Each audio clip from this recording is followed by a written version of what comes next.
the group. In continuation with our reservation quiz on reservation, today we will be discussing reservation for person with benchmark disabilities.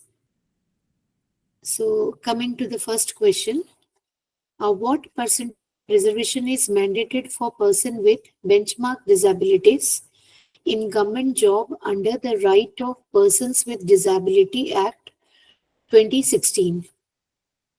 2%, 3%, 4%, 5%. क्या होगा answer? 4% ma'am. 4%. Very correct. Coming to question number 2, which authority is responsible for identifying posts suitable for person with benchmark disability? Which authority is responsible for identifying post suitable for person with benchmark disabilities? Ministry of Social, हाँ जी sir, DOPT. Ministry of Social Justice and Empowerment, DOPT. State Disability Commissioner, National Commission for Backward Classes. ये National Commission for Backward Classes किसके लिए है? OBC जी, तो इसका answer होगा of Social Justice and इसका होगा department of personal and training, DOPT.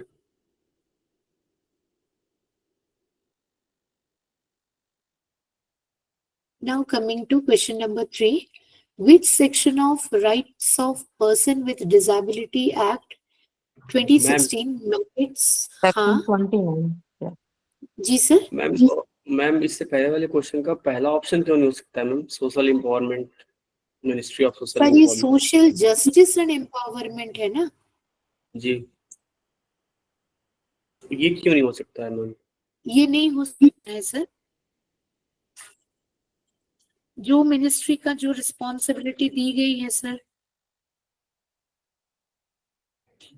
Madam ये जस्टिफाइड तो फर्स्ट वाला ही करता है. एक कमेटी गठित होती है जो रिकमेंड करती है, जब सोशल जस्टिस जो मिनिस्ट्री है वो उसको जाकर के फाइनल करती है.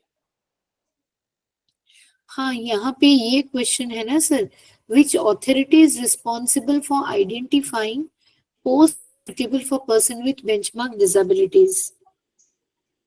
इसीलिए मैडम कह रहे हैं कि इसके लिए एक कमेटी गठित होती है, फिर उसके रिकमेंडेशन पे ये ministry of social justice and empowerment वो पोस्ट को आइडेंटिफाई करती है. मैम एक डिपार्टमेंट ही है जो कि डिसेबिलिटी से रिलेटेड है और वो मिनिस्ट्री ऑफ सोशल जस्टिस और एम्पावरमेंट के अंदर आती है. मुझे लगता है शायद वो सेट करती है may be.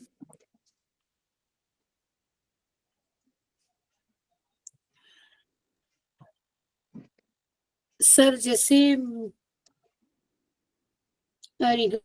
This department of empowerment of person with disability, ये तो वही जो प्रपोजल्स दी जाती है, प्रोविजन रहता है मिशन का for person with benchmark disability, तो इसी डिपार्टमेंट को रेफरेंस पे दिया जाता है for justification of proposal.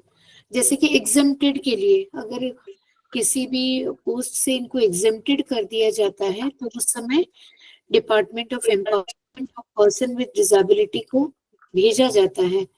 But यहाँ पे आइडेंटिफाइंग द पोस्ट, जितना मुझे पता है sir, identifying post suitable for person with benchmark disability DOPT का ही है. अब हो सकता है मैं रॉन्ग भी हूँ, अगर और किसी को कुछ बोलना है तो बताइए. मुझे तो सर यही पता है DOPT का ही है. और department with empowerment of person with disability, इसके पास ये प्रोविजन. हाँ जी मैम. नमस्कार मैम, आप जो कह रही हैं सही कह रही हैं. सामाजिक अधिकारिता मंत्रालय जो है ना वो रिहेबिलिटेशन का काम करता है. नशा मुक्ति है, व्यसन है उनके. हाँ मान लो उनका यदि ये वाला काम पूरा नहीं होगा ना, उनको रिजर्वेशन नहीं मिला, तो वो उनके इसमें फाइट करेगा. वो आपको एडवोकेट सर्विस प्रोवाइड करता है, वकील की सर्विस देते हैं, वो बाद में है. वो एक ग्रीवेंस रिड्रेसर टाइप की ऑर्गेनाइजेशन है, ठीक है. DOPT ने सही आइडेंटिफाई नहीं किया ना, तब वो उसको क्वेश्चन करेगा कि आपने क्यों नहीं किया. वो नेक्स्ट हाँ, स्टेप तो मैडम पोस्ट को आइडेंटिफाई अपॉइंटमेंट के संबंध में करना डीओपीटी का ही होता है। हाँ ये- परफेक्ट, वही मैं कह रही हूँ, वही कह रही हूँ अजंता मैम, करेक्ट है। लेकिन चूंकि वो क्या है, वो भी तो जोड़ देंगे तो असर्शन के साथ रीजन करेक्ट हो जाएगा मैम, हाँ है ना? हाँ हाँ हाँ वो मैंने हाँ रीजन बताया मैम का, असर्शन करेक्ट है। राइट राइट, आइडेंटिफाई करना इनका काम है, बाकी फर्दर एक्शन में हाँ whether मान लो नहीं हुआ, पालन नहीं हुआ, अन्याय हो रहा है जी किसी जी, के साथ, तो वो आता है, खड़ा होता है साथ। हमें फिर सोशल जस्टिस एंड एम्पावरमेंट का हाँ रोल आता उसका रोल है ना। तब आएगा, अभी नहीं। जी जी, तो फिर आंसर, करेक्ट आंसर है DOP2। Now coming to next one, which section of the Person with Disability Act mandates non-discrimination in employment? ये कौन सा एक्ट था? Section 20 ma'am. 20 है। जी मैम, सेक्शन 20।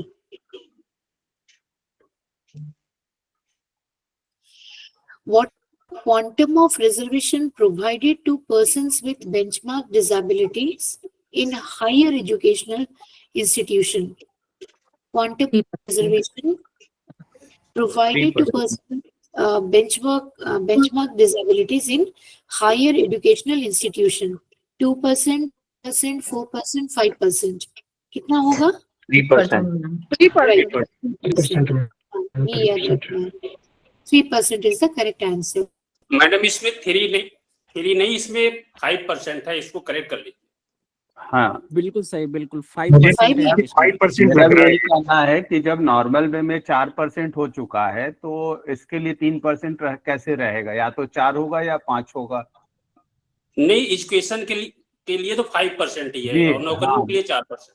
हाँ सर, वो रीजनिंग भी के हिसाब से चले तो ऑलरेडी 3 से 4% बढ़ा दिया गया है, तो किसी अदर चीज के लिए 3% कैसे रहेगा? वैसे आप सही कह रहे हैं, हमने भी सर्च किया तो सर 5% ही आया था, बाकी जैसा। हाँ मैडम, इसमें 5% ही ठीक है, इसको ठीक है सर। जी। सर इसमें 2 पॉइंट दिए हुए हैं, एक में 4% for direct recruitment against post identification each disability, वो उसमें 1% है।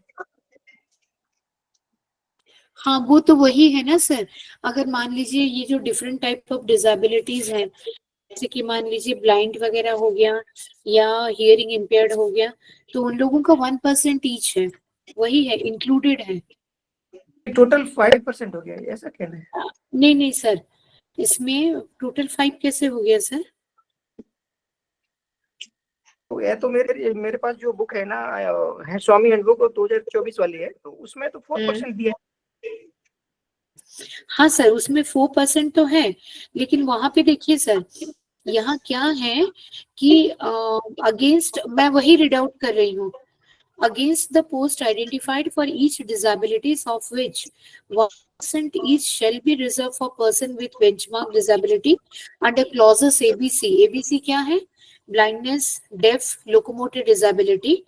1% under the clauses D and E. D और E में क्या है? Intellectual disability, multiple disability. ठीक है? एक्चुअली हायर एजुकेशन की बात थी ना, तो हायर एजुकेशन में 5% है, बाकी जो नॉर्मल है इनमें सभी में 4% है मैम। 4%, राइट।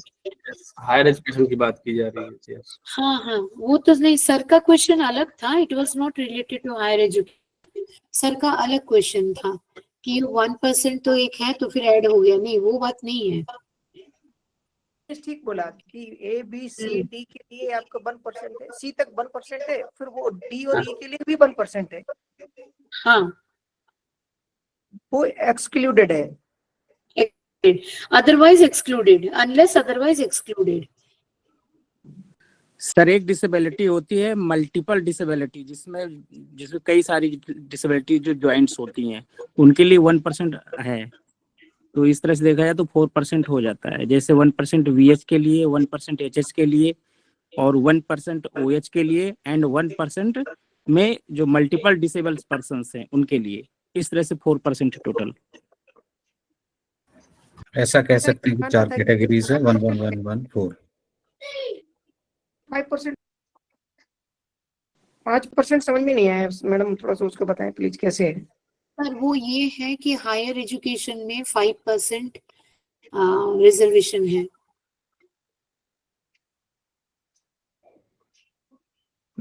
सर ये तो फैक्ट हुआ ना, जो पॉलिसी में बनाई गई कि जैसे 4% फैक्ट है वैसे ये 5% फैक्ट है।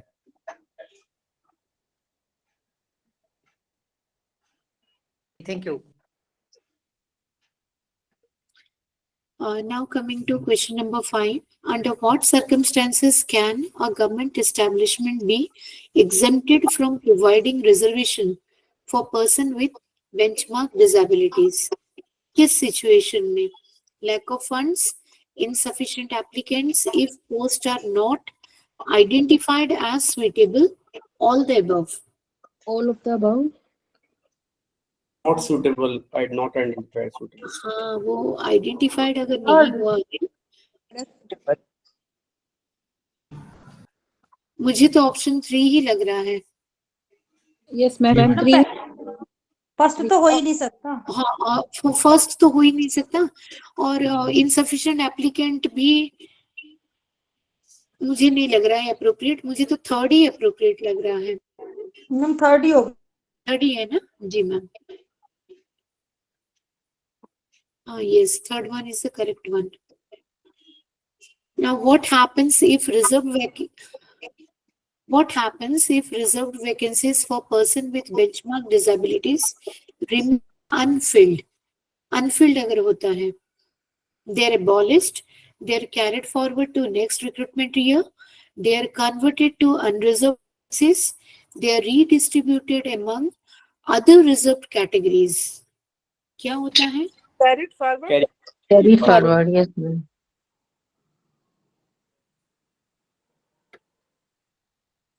Then which document is required to avail reservation for person with benchmark disability? Certificate of disability. Certificate of disability. Correct.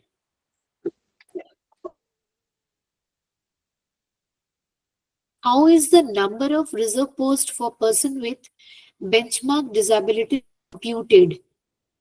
कैसे compute होती है, calculate होती है? Number of reserve post for person with benchmark disability based on total sanction post या total vacancies advertised या based on number of applications received या based on government guidelines. First second number. One Total sanction. Sanction पे होगी। हाँ, total sanction post पे ही होगी ma'am. Correct, option number 1 is correct. Ma'am second क्यों नहीं होगा इसका आंसर? सर यहाँ पे है based on total vacancies advertised, total vacancies दिया गया है ना सर। दोनों में डिफरेंस देखिए, based on total sanction post and here based on total vacancies advertised.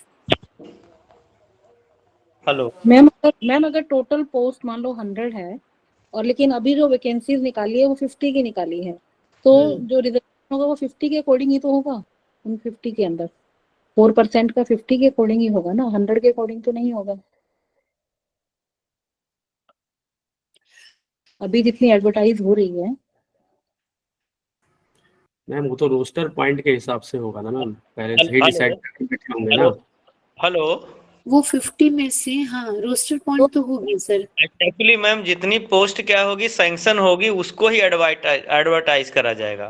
हाँ ये तो दोनों सेम हो। जी जी जी, क्योंकि सेम होगा ना। सैंक्शन को ही करना पड़ेगा एडवर्ट। ऐसा नहीं कि 100 सैंक्शन है और एडवर्टाइज 50 ही करेगा।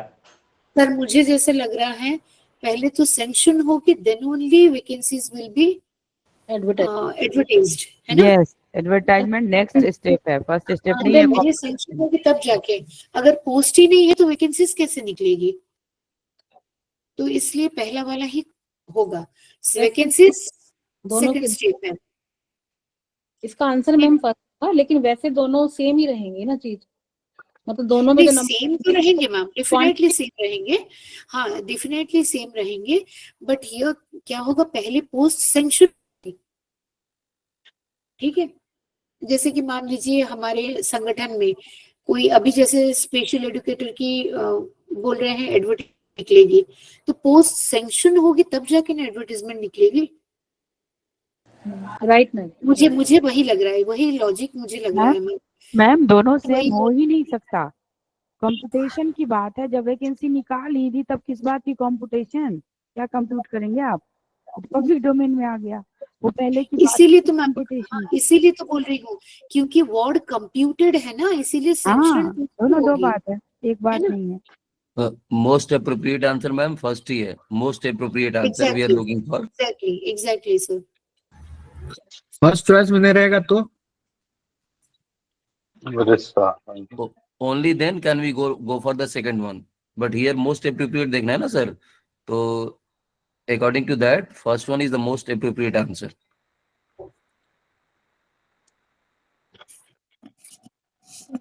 दूसरे ऑप्शन में सर अगर वैकेंसी एडवर्टाइज की जगह वैकेंसीज होता खाली, तब ये शायद राइट होता ना, टोटल नंबर ऑफ वैकेंसीज। तब भी राइट नहीं होता सर। ये रिजर्वेशन आजकल जो है ना वो रोस्टर बेस्ड रिजर्वेशन है, पोस्ट बेस्ड रिजर्वेशन है, ना कि वैकेंसी बेस्ड रिजर्वेशन चल रहा है। ये 1997 के पहले चलता था वैकेंसी बेस्ड रिजर्वेशन। आंसर उसी में तो हम लोग वही पढ़ते आ रहे हैं कि आजकल कैसे निकलता है पोस्ट, जो भी निकलता है रिजर्वेशन वो पोस्ट बेस्ड है, बस इसी पे आंसर टिप जाएगा सर। अभी तो ये बात 2-3 बार पहले खो चुकी है सर, है ना, कि पोस्ट बेस्ड है वैकेंसी बेस्ड नहीं है रिजर्वेशन। कल भी तो यही डिस्कशन हुई थी मैम, अभी पोस्ट बेस्ड है not C based.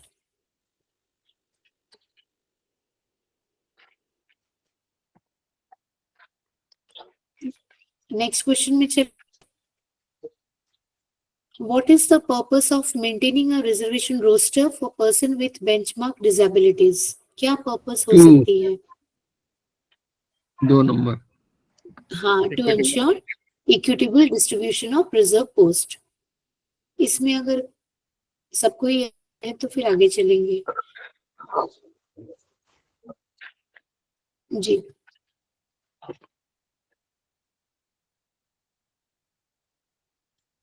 Now coming to question number 10. What does the horizontality of reservation mean for person with benchmark disability?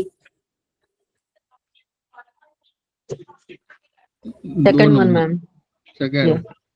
A reservation applies only to specific post. Reservation cuts across all categories like SC, ST, OBC. Reservation applies only to unreserved categories. Reservation optional for private establishment. हाँ, second one is correct. ये इसका मतलब क्या? Cut across all categories का मतलब क्या है? उतनी माइनस होती रहेंगी उसमें से वो। कहाँ से? Horizontal reservation. Horizontal, yes. इसके साथ साथ और किसी का हॉरिजॉन्टल रिजर्वेशन होती है? मैडम इसका है कि वो अपनी ही कैटेगरी के अंदर चुना जाएगा। ओबीसी का है तो डिसेबिलिटी वाला उसी के अंदर जाएगा। और किसी सिलेक्शन में होती है? एक सर्विसमैन का है क्या? एक सर्विसमैन में भी यही हॉरिजॉन्टैलिटी ऑफ रिजर्वेशन फॉलो होती है। वीमेंस रिजर्वेशन भी था दिया प्लेयर्स का भी है शायद ना, प्लेयर्स का भी। इंटरलॉकिंग रिजर्वेशन जो है ना, तो option number is correct. Ma'am एक बार हॉरिजॉन्टल रिजर्वेशन का थोड़ा सा भूल गए हैं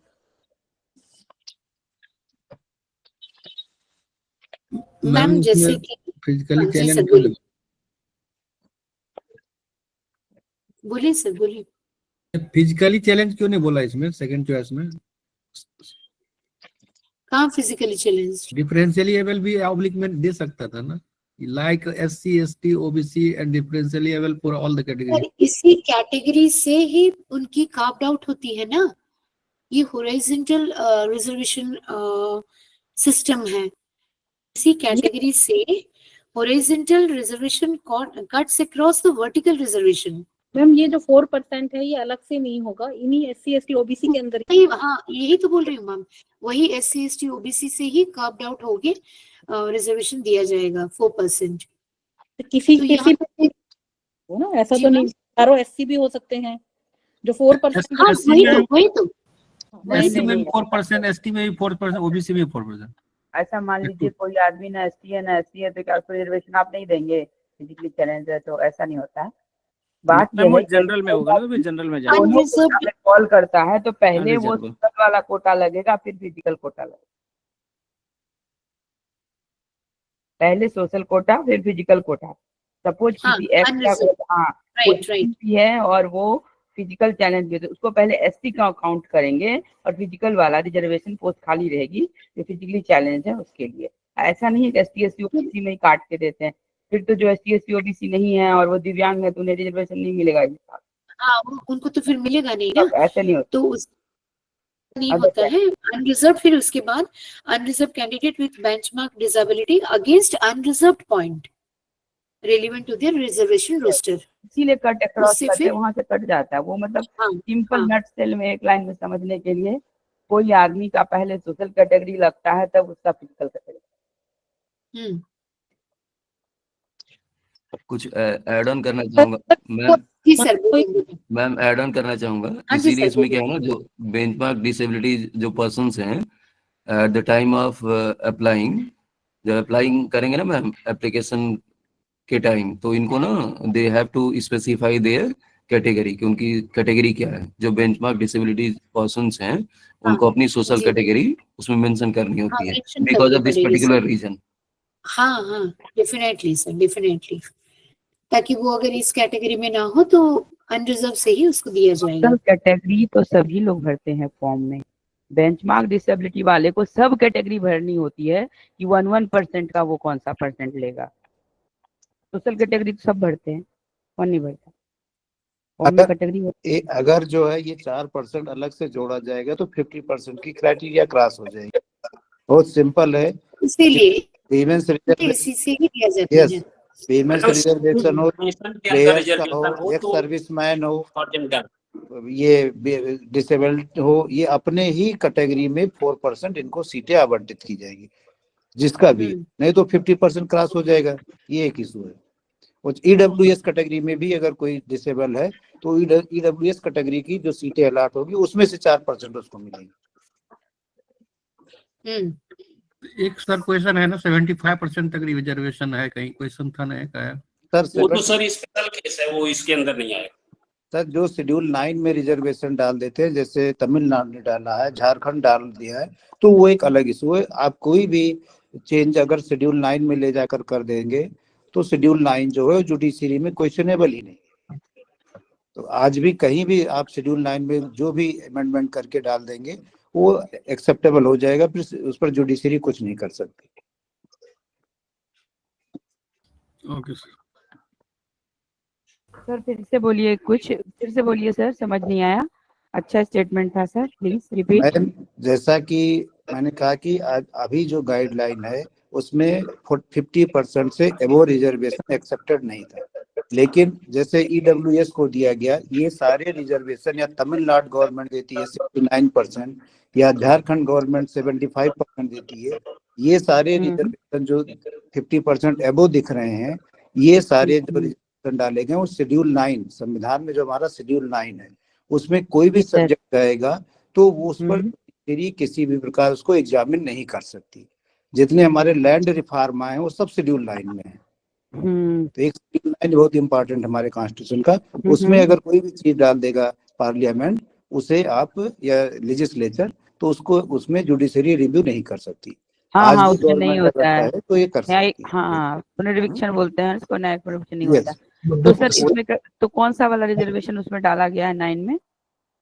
जैसे तमिलनाडु की बात हुई कि तमिलनाडु में 69% रिजर्वेशन है, किसी सर ने कहा ना कि सर जहाँ 75% है, और ये जो हॉरिजॉन्टल और वर्टिकल रिजर्वेशन दो टर्म हम लोग यूज करते हैं। 100 में से जब सीटें सीधी सीधी कम हो जाएं तो उसे वर्टिकल बोला जाएगा। जैसे 27% ओबीसी रिजर्वेशन है, लेकिन आप कई जैसे टीचिंग प्रोफेशन में है, महिलाओं को भी रिजर्वेशन है। 50% सीटें कई जगह पर विमेंस को रिजर्वेशन, प्राइमरी में ज्यादातर सीटें रिजर्व है, तो ये 50% और 50 तो 100% हो गया। लेकिन ये जो 50% सीट रिजर्व की जा रही हैं वो जो अनरिजर्व कोटा है जो 40% है वर्टिकल में, तो उस अनरिजर्व कैटेगरी के अगर 40 सीट्स आ रही तो 20 seat for the female reserve हो जाएगी अनरिजर्व कैटेगरी की फीमेल्स के लिए। 27% अगर ओबीसी का है, वहां पर 50% रिजर्वेशन जाएगा वीमेंस का, तो वहां पर 13.5 जो सीटें होंगी वो ओबीसी कैटेगरी की वीमेन को चली जाएंगी और 13.5 जो है वो अनरिजर्व ओबीसी के लिए हो जाएगी। वहां पर ओबीसी वीमेन भी फाइट कर सकती है और ओबीसी मेल भी फाइट कर सकता है। सब कोटा हो गया वो। यस, सब कोटा हो गया सब एक कोटा, तरह से। कॉन्सेप्ट ऑफ सब कोटा। बिल्कुल बिल्कुल। तो ये हार्जेंटल इसीलिए लिखा जाता है कि ओवरऑल सीटें आपकी 50% ही हो सकती है रिजर्व, उस बाउंड्री के कारण ऐसा किया गया है। तो सब कोटा या प्लेयर्स को जो दिया गया, एक सर्विसमैन को दिया गया, डिसेबल्ड को जो दिया गया, सारे रिजर्वेशन हार्जेंटल। ईडब्ल्यूएस भी सब कोटा ही है, काइंड ऑफ यूआर से काटा है। नहीं, ईडब्ल्यूएस मैम तो मेन से कट गया है ना वो। हाँ। और उसमें भी उसको आप सब कोटा के वर्ड में ला सकते हैं, क्योंकि ईडब्ल्यूएस का बेनिफिट केवल अनरिजर्व कैटेगरी के लोगों को मिलता है। जो भी व्यक्ति शेड्यूल कास्ट का होगा उसे ईडब्ल्यूएस में नहीं लिया जा सकता। एग्जैक्टली सर, इसीलिए मैंने कहा सब कोटा, क्योंकि कटा वहीं से, नहीं तो 50 से ऊपर चला जाएगा। यस यस, उसे भी सब कोटा में ही लिया जाता है। ईडब्ल्यूएस फॉर जनरल या अनरिजर्व कैटेगरी मान सकते हैं। हाँ, यूआर का वो सब कोटा है। Yes ma'am, yes sir. Nilesh sir. Yes sir. ये जो महिला लेडीज के लिए जो 50% रिजर्वेशन है, वो मान लीजिए ओबीसी एससी एसटी में सारे जगह 50%, मतलब ये जो भी सीट होगा उसका 50% रखा जाएगा। हाँ सर, जैसे 100 सीटें आपने एडवर्टाइज की, अब हमारा जो एससी के लिए रिजर्वेशन है 15% है। अब उसमें 7.5% एससी महिलाओं को रिजर्व हो जाएगा, जो उन्हीं के कोटे से। एससी कोटे का रिजर्वेशन ही एससी महिलाओं को दिया जा सकता है, ओबीसी कोटे का रिजर्वेशन ही ओबीसी महिलाओं को दिया जा सकता है, उसी में डिवाइड होगा। अब वहां हो सकता है महिलाएं 8 सेलेक्ट हो जाए और या 9 सेलेक्ट हो जाए और पुरुष उनका 6 सेलेक्ट हो, क्योंकि महिलाएं अनरिजर्व पुरुषों की सीट भी ले सकती है ना। रिजर्वेशन तो महिलाओं को केवल है, तो पुरुषों की भी ले सकती है, जैसे अनरिजर्व कोटा लागू होता है। ऐसा कोई भी एससी कैंडिडेट है अनरिजर्व में अगर मेरिट के बेस पर आ जाता है तो ओवरऑल सिलेक्शन में आप देखेंगे एससी नंबर ज्यादा हो सकता है। तो ये इस तरह के, एक तरह से जो मैडम ने टर्म यूज किया कि उसके अंदर सब कोटा दिया जा रहा है, और इसीलिए इसे हार्जेंटल कहा गया, क्योंकि 50% की बाउंड्री को आप क्रॉस नहीं कर पा रहे हैं। वो वर्टिकल बोला जाता है, इसे हार्जेंटल बोला जाता है। और जनरल में भी तो होगा 50%? बिल्कुल होगा, बिल्कुल होगा सर। तो माने इन दोनों का अलग अलग मेरिट बनेगा अलग, जब बिल्कुल। भी बनेगा। अभी सर जैसे सारे कैटेगरी में अभी सर मतलब सर अभी सर हर कैटेगरी में आधी महिलाएं रहेंगी। सर कल ही रिजल्ट आया है, आप देख सकते हैं यूपी का कांस्टेबल एग्जाम का। उसमें देखिए महिलाओं की मेरिट अलग है, ईडब्ल्यूएस में महिलाएं अलग हो गई, पुरुष अलग हो गया, तो वहां भी तो खेल दिख रहा है। कल ही आपने देखा कि वहां पर भी महिलाओं को 20% रिजर्वेशन दिया गया है। ये एक सर्विसमैन में भी आएगा फिर? एक सर्विसमैन बिल्कुल, सभी हॉरिजॉन्टल हो जाएंगे सर। ये इन्हें जितने सब कोटा होंगे, कल का रिजल्ट आप देखें उसमें क्लियर रिफ्लेक्ट हो रहा है कि ये सब कोटा कहलाएगा। एक चीज क्लियर नहीं हो रहा है कि ये 4% जो है फिजिकली हैंडीकैप्ड का, एक जगह क्वेश्चन में है 4%, एक जगह है 5% या 3। नहीं सर, आप जो है थोड़ा सा वो कर दे रहे हैं। 5% कोई यहाँ इशू नहीं। 5% जो डिसेबल्ड हैं उनको एजुकेशन गेन करने के लिए दिया गया, हायर एजुकेशन में उनको 5% सीटें रिजर्व की जाएंगी। जब सर्विस का बात आती है तो सर्विस में डिसेबल्ड को 4% है। अब डिसेबल्ड में हमने 5 कैटेगरीज बना दी है सर, प्लीज सुन लें। डिसेबल्ड में 5 कैटेगरीज बना दी, A B C D E. A category को 1%, बी कैटेगरी को 1%, सी कैटेगरी को 1%, डी और ई दोनों का बंच बना दिया गया, उनको 1% दिया गया है।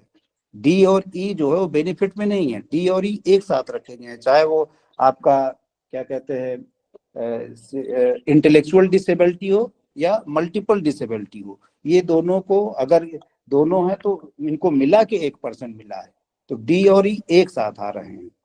एबीसी को 1% जाएगा। तो ये चूंकि ये हो सकता है कि एक ही कैटेगरी के ज्यादा लोग रिजर्वेशन पा जाए डिसेबल्ड में भी, तो उनको भी सब कैटेगराइज कर दिया गया है। वहां भी 4-5 कैटेगरीज बनाई गई है। 5 में से ए को 1%, बी को 1%, सी को 1% और डी और ई को मिला करके 1% दिया गया है।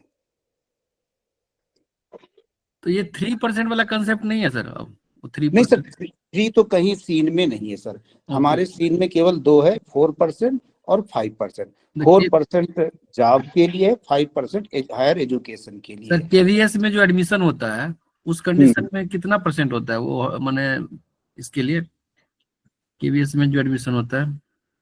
केबीएस में भी सर 5%। बच्चों का सर, बच्चों का एडमिशन तो 5% ही आएगा ना सर। 5% है कि नहीं सर, 4% है सर, एडमिशन गाइडलाइन में 4% है सर। 3% वही जान हायर एजुकेशन में है ना सर, पीएचडी में आएगा वो 5% है, कॉलेज यूनिवर्सिटीज में। और ये यहाँ पे कितना है? यहाँ 4%। सर जॉब में 4% है। हम लोगों को जॉब का, ये जो अभी मैम पढ़ रही है तो जॉब से रिलेटेड है ना, रिक्रूटमेंट में। सर ये सर ये तो इसलिए इसमें 5% हम लोग ढूंढेंगे भी तो नहीं मिल रहा है, क्योंकि जॉब, ये तो रिक्रूटमेंट से रिलेटेड सारे रिजर्वेशन की चर्चा हो रही है। Yes sir, thank you sir. Nilesh sir yes sir. Sir एक चीज बताइए कि कोई ओबीसी है और वो हैंडीकैप्ड भी है, तो उस तो जॉब में सिलेक्शन के लिए उसको कौन से कोटा में रखा जाएगा? सर 2 चीजें हैं। अगर वो ओबीसी है और हैंडीकैप है, पहले तो आप ये देखें कि अगर उसकी सॉरी मेरिट, सर, हैंडीकैप नहीं, डिफरेंटली एबल्ड, मैंने टर्म गलत बोला, डिफरेंटली एबल्ड। कोई बात नहीं सर, स्लिप ऑफ टंग हम लोगों का है। दिव्यांग अगर होए, डिसेबल्ड है, तो पहले तो ओबीसी कैटेगरी में अगर उसको सीट मिल जा रही है, ठीक है सर, तो वो ओबीसी में पा जाएगा।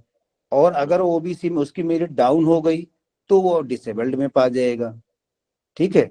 या पहले सिंपल है, जैसे अनरिजर्व में कोई भी ओबीसी अनरिजर्व में आ सकता है, तो वो जो इनका कैटेगरी का रिजर्वेशन होगा, क्योंकि 4% फॉर डिसेबल्ड वर्टिकल में होता तो अलग से बात होती। 4% डिसेबल्ड का जो हॉरिजॉन्टल रिजर्वेशन है, हॉरिजॉन्टल रिजर्वेशन अपनी ही कैटेगरी में मिल सकता है। तो अगर वो ओबीसी में फाइट कर जाएगा तो ओबीसी में जो एक सब कोटा बनाया गया ओबीसी डिसेबल्ड का, तो मेन ओबीसी में क्वालिफाई कर जाएगा तो उसको बेनिफिट हो जाएगा। और अगर वहां नहीं क्वालिफाई कर पाया, उसके नंबर कम हो गए, तो वहां पर वो हो सकता है। इस कंडीशन है सर। मैंने ये डिपेंड करेगा, उनका जो मार्क्स है या मेरिट है उनके ऊपर डिपेंड करेगा कि बिल्कुल किस कैटेगरी में उनका सिलेक्शन आएगा। बिल्कुल सर, रिजर्वेशन तो एक तरह से कोई फैसिलिटी है ना, बाकी चीजें तो उसको मिलेंगी ही मिलेंगी। वो ओपन, जैसे अनरिजर्व्ड हमारा ओपन हो रहा है, वैसे वो भी ओबीसी के लिए उसकी सीट एज ओबीसी भी गेन कर सकता है और एज ओबीसी डिसेबल्ड पा सकता है। दोनों सी कंडीशन उसके पास है। महिलाओं के लिए जैसे पंचायत इलेक्शंस होते हैं या कोई सीट रिजर्व होती है, क्या कहते हैं, अभी जो लोकसभा की सीटें जो एससी के लिए रिजर्व हैं और जो कुछ अनरिजर्व हैं, तो वहां पर अनरिजर्व में भी एससी लड़ सकता है, इलेक्शन जीत भी सकता है। या ग्राम पंचायत में लेवल पर आप देखते हैं, लोकल जो गवर्निंग बॉडीज के हैं, तो वहाँ जो सीटें रिजर्व होती हैं एससी के लिए, तो वहाँ महिला एससी भी लड़ सकती है। लेकिन एससी महिला सीट रिजर्व हो गई तब केवल एससी महिला लड़ती है।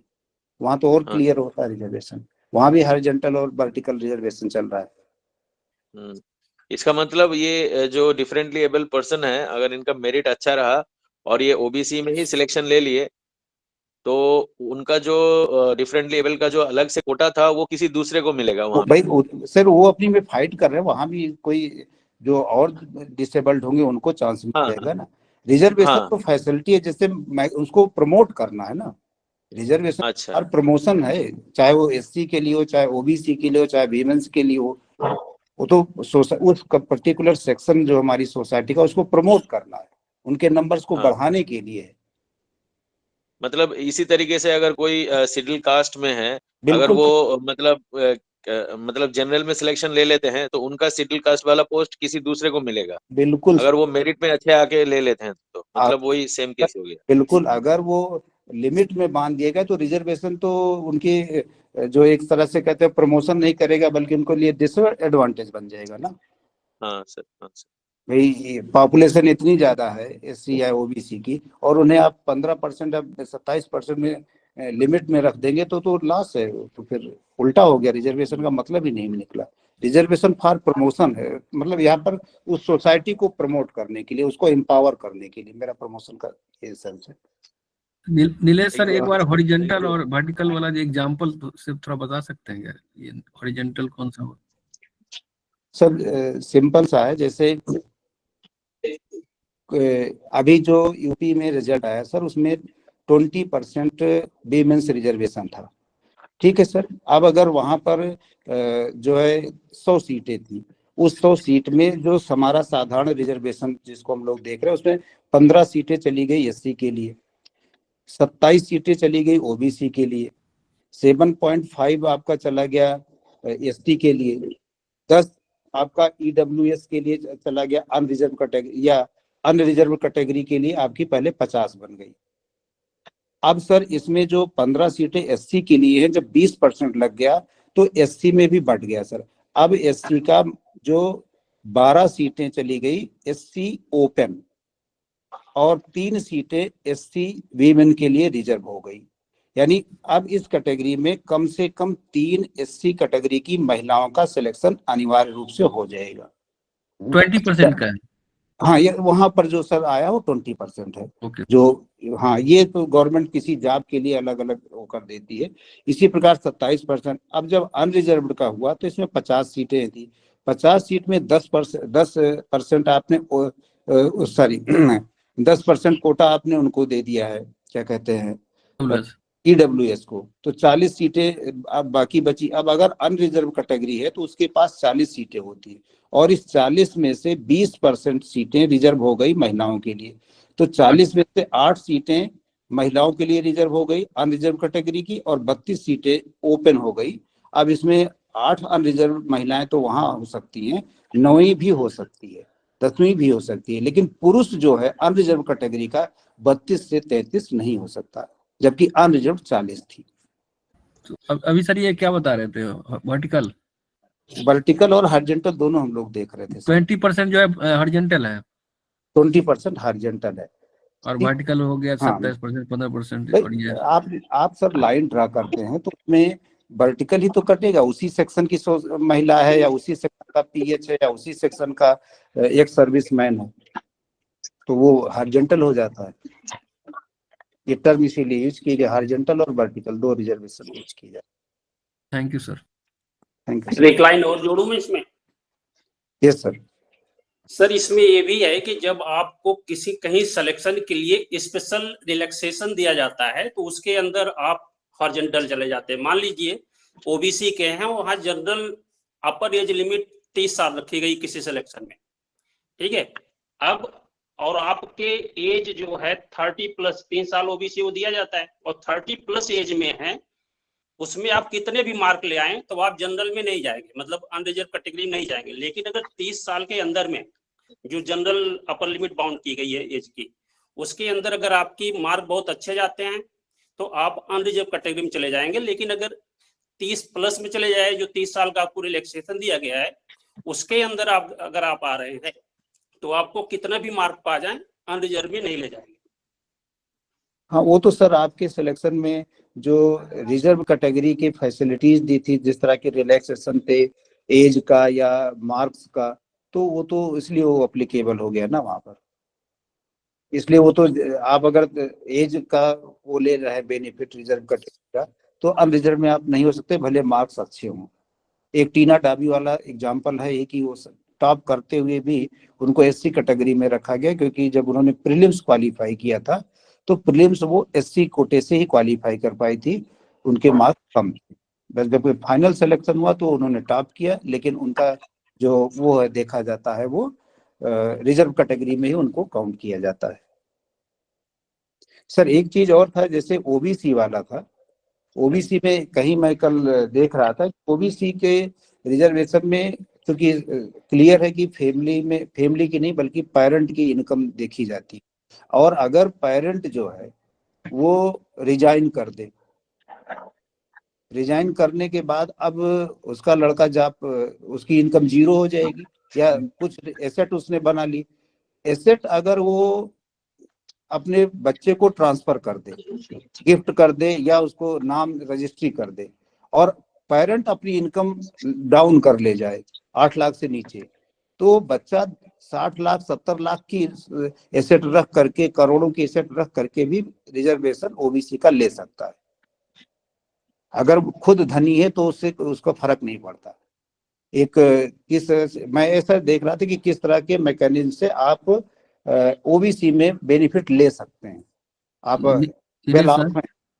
वेल ऑफ हैं लेकिन फिर भी अगर आप चाहें कि रिजर्वेशन देना है, मध्य प्रदेश में भी कई ऐसे लोगों ने किया जब इनकम कैटेगरी में थे, उनके पास बाकी चीजें नहीं थी, तो उन्होंने जो है वो किया अपने इनकम के। इसमें भी शायद सर मैंने जो पढ़ा है कहीं कि 3 साल का एवरेज लिया जाता है। 3 साल का लिया जाता है। अच्छा नीलेश सर, एक चीज पूछना है कि ये सैलरी का इनकम काउंट होगा कि नहीं? किसमें सर? ये ओबीसी के लिए एनसीएल। सर 8 लाख रुपए इनकम फिर कहाँ से? 8 लाख नहीं, अगर वो अपनी एसेट जो है वो एसेट भी तो उसकी देखी जाएगी 8 लाख उसमें। नहीं, मैं ये नहीं पूछ रहा हूँ सर, एसेट की बात नहीं कर रहा हूँ, मैं पूछ रहा हूँ कि सैलरी का इनकम काउंट होगा या नहीं होगा। सर यहाँ तो क्लियर लिखा है सैलरी की इनकम नहीं काउंट होगी ना। ये नॉन क्रीमी लेयर के लिए तो ये आप देखें ना, ओबीसी जो अपने स्वामी में ही क्लियर लिखा है। क्या लिखा है सर? ये सैलरी इनकम काउंट नहीं होना है। आप ओबीसी वाला पेज देखिए सर। अच्छा अच्छा, उसमें आपको क्लियर लिख रहे हो। और एक इससे ज्यादा, चूंकि इसमें थोड़ा सा डाउट तो हो ही रहा है ओबीसी वाले में, कई जगह और सारी चीजें लिखी है कि 40 साल के पहले अगर एक बी कैटेगरी में दोनों पेरेंट हैं तो भी उनको रिजर्वेशन फैसिलिटी मिल सकती है, सैलरी काउंट नहीं हो रही है। तो वहां पर भी ये दोनों आईएएस ऑफिसर रिजाइन कर देंगे, वो हो सकता है। और एक शेयर किया था हमने भी, किसी और सर ने भी शेयर किया था, उसको अगर हम लोग पढ़ेंगे तो और क्लियर हो जाएगा। ओबीसी रिजर्वेशन में बहुत सारे, पिछले बार भी जब हम लोग क्लास ले रहे थे, भारद्वाज सर ने जो ऑर्गेनाइज कराया, तो उसमें भी हम लोग बहुत सारा डिस्कस किए थे, फिर भी फाइनली हम लोग क्लियर नहीं हो पाते। तो अगर उसको एक बार डिस्कस कर लिया जाए, जो लेटर शेयर किए गए हैं स्वामी में तो काफी कम है, तो और क्लियर हो जाए कि ए कैटेगरी में अगर कोई जॉब में आता है 35 कहीं पर है, 40 की एज है, तो उसको नहीं मिलेगा। लेकिन अगर बी कैटेगरी में दोनों हस्बैंड वाइफ हैं तो मिलेगा। 40 साल के बाद ए कैटेगरी में भी पहुंच जाता है तो उसके बच्चों को नहीं मिलेगा, सॉरी तब भी मिलेगा उसके बच्चों को। तो ऐसे बहुत सारे उसमें कंडीशन लगाई गई। सर ये नीलेश अगर सर, ये एक जो चीज है जो आप वर्टिकल और हॉरिजॉन्टल बोल रहे हैं, हाँ, तो थोड़ा सा मिक्सचर हो रहा है, क्या इसको सिंपल तरीके से कैसे समझ सकते हैं हॉरिजॉन्टल और वर्टिकल को, ताकि लंबे समय तक याद रह सके? सर सिंपल तरीका यही है कि जो रिजर्वेशन हम लोग सामान्यतः समझते हैं वो वर्टिकल है। वर्टिकल रिजर्वेशन में हम लोग यही जानते हैं कि आज की डेट में आपको 27% रिजर्वेशन ओबीसी को है, 7.5 एससी को है, एसटी को है, और 15% एससी को है। अब रिजर्वेशन जब आता है डिसेबल्ड का, या रिजर्वेशन आता है महिलाओं के लिए, तो वो रिजर्वेशन कैसा है? या रिजर्वेशन आता है आपका एक्स सर्विसमैन का, या रिजर्वेशन आपका आता है प्लेयर्स को जहां जो मिल रहा है। ये रिजर्वेशन जो दिया जाता है वो अपनी ही कैटेगरी में दिया जाता है, वो दूसरी कैटेगरी में नहीं दिया जाता, वो अनरिजर्व्ड कोटे में नहीं जाता। अगर 4% रिजर्वेशन डिसेबल्ड का है तो अनरिजर्व में नहीं आएगा। अगर वो डिसेबल्ड अनरिजर्व कैटेगरी का है तभी उसे अनरिजर्व के लिए बची हुई सीटें, जैसे आज की डेट में 100 पर माने तो 40 सीटें अनरिजर्व कैटेगरी की हैं, तो उस 40 में ही उसको मिलेगा। उसे 4% में नहीं मिलेगा, बल्कि उसका कोटा बनेगा 1.6 अनरिजर्व में। उसी तरह 0.6 बनेगा एससी में, उसी तरह 27 का 4% वहां पर बनेगा, सब में डिवाइड हो जाएगा, उनको मिलेगा। लेकिन वो अपनी कैटेगरी को भी ध्यान रखेंगे, जो सोशल कैटेगरी है उसी में उनको मिलेगा। जो सोशल कैटेगरी का उनका शेयर है उसमें का 4% उनको मिलता है। महिलाओं के लिए जो सोशल कैटेगरी है उसके बाद उनको जेंडर बेस पर जो रिजर्वेशन मिलता है, तो पहले सोशल कैटेगरी अप्लाई हो जाएगी उनके ऊपर, देन अदर कैटेगरीज उन पर अप्लाई होगी। सर इसका मतलब है कि एससी कैटेगरी में भी 4% लगेगा? बिल्कुल, एससी एससी कैटेगरी में 4% एससी ही डिसेबल्ड को मिलेगा। एससी डिसेबल्ड को? Yes ma'am, yes. अब एससी डिसेबल्ड कहाँ पाएगा ये बताया जाए। कोई डिसेबल्ड है तो उसकी सोशल आइडेंटिटी भी है, अब वो कहाँ पाएगा? हम लोग ऐसे डिस्कस करें कि एक डिसेबल्ड है लेकिन वो एससी कैटेगरी का है, तो उसको रिजर्वेशन कहाँ मिलेगा? अलग से तो कोटा है नहीं 4% का, तो उसको मिलेगा एससी में। कोई अनरिजर्व कैटेगरी का डिसेबल्ड है तो उसे अनरिजर्व कैटेगरी की सीट में मिलेगा। कोई ओबीसी डिसेबल्ड है तो उसे ओबीसी में मिलेगा। तो चलिए आगे अब 3-4 प्रश्न और बचे हैं, इनको डिस्कस कर लेते हैं। और इसमें जो हॉरिजॉन्टल और वर्टिकल रिजर्वेशन है उसको एक लाइन में समझना, याद रखना है। तो एससी एसटी ओबीसी वाला जो रिजर्वेशन है वो वर्टिकल है, और डिसेबिलिटी या महिलाओं वाला जो रिजर्वेशन है वो हॉरिजॉन्टल है। जिनको ज्यादा अभी समझ में नहीं आया वो ये वाली बात याद रखेंगे, आगे भविष्य में अपने आप समझ में आ जाएगा। एससी एसटी ओबीसी वाला जो रिजर्वेशन है वो वर्टिकल है, डिसेबिलिटीज वाला या महिलाओं वाला जो रिजर्वेशन है वो हॉरिजॉन्टल है। अभी हम आगे के सवाल डिस्कस कर लेते हैं, फिर उसके बाद आगे और बात कर लेंगे। जी अजंता मैम। जी sir. Now coming to question number 11, what provision is made for inter-se exchange and carry forward of reservation of person with benchmark disabilities? Inter-se exchange वाली बात पूछी जा रही है। Vacancies cannot be carried forward. Inter-se exchange is not permitted. Vacancies can be interchanged between categories of disabilities. None of the above. Third में third होगा। Third तो ये हाँ, ये इंटर से एक्सचेंज हाँ, ये जो कैटेगरीज ऑफ डिसेबिलिटीज कहा गया है, तो कौन सी कैटेगरीज ऑफ डिसेबिलिटीज के बीच में होती है? जो मैम डिफरेंट कैटेगरीज का 1% है डिसेबिलिटी, राइट उनको आप इंटरचेंज किया जा सकता है अगर अवेलेबल नहीं है। राइट।